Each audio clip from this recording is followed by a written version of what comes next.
దేవరా చిత్రాన్ని ఆదరించినందుకు, అభిమానించినందుకు, మీ భుజాలపైన ఆ చిత్రాన్ని మోసినందుకు. దేవరా 2 లేదు అని అనుకోని అందరికీ చెప్తున్నాను, దేవరా 2 ఉంటుంది, ఖచ్చితంగా ఉండి తీరుతుంది. కాకపోతే చిన్న పాజ్ ఇచ్చాం, ఎందుకంటే మధ్యలో ప్రశాంత్ నీల్ గారు వచ్చారు కాబట్టి.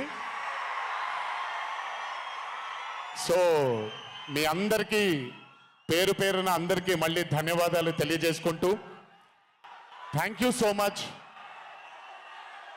మా నాన్నగారు ఉన్నప్పుడు ఎప్పుడు చెప్పాను, నాన్న జన్మనిచ్చినందుకు చాలా ధన్యవాదాలు, కానీ ఈ జన్మ మాత్రం వీళ్ళందరికీ అంకితం అని.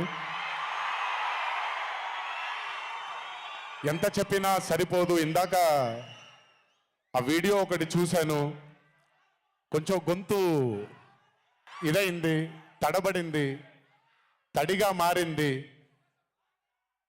ఆ వీడియో చేసింది వంశీ దగ్గరుండి చేయించుకున్నైనా సరే మీ అందరి గుండె ఉంది ఆ వీడియోలో. Thank you so much. ఎప్పుడు చెప్తున్నాను, మీకోసమే కష్టపడుతూ ఉంటాను, మిమ్మల్ని ఆనందపరచడానికే బ్రతుకుంటాను. ఆ రోజు చెప్పాను ఇదే వేదిక పైన, ఇది ఎప్పుడూ మీరు ఎత్తుకొని ఉండేలాగే ప్రయత్నిస్తాను.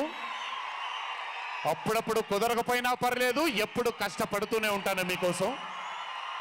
Thank you, thank you, thank you. ఇంకొకసారి గుర్తు చేస్తూ మీ అందరికీ, ఇంటికి జాగ్రత్తగా వెళ్ళండి. మీ ఇంట్లో మీకోసం ఎదురు చూస్తున్న మీ తల్లిదండ్రులు, మీ భార్య పిల్లలు, మీ కుటుంబ సభ్యులు ఉంటారు. ఆనందంగా ఎంజాయ్ చేశారు ఈరోజు. ఇదే ఆనందం ఇంటికి వెళ్ళి కూడా పంచుకుంటారని మీ అందరినీ కోరుకుంటూ, జై ఎన్టీఆర్, జోహార్ హరికృష్ణ. Thank you.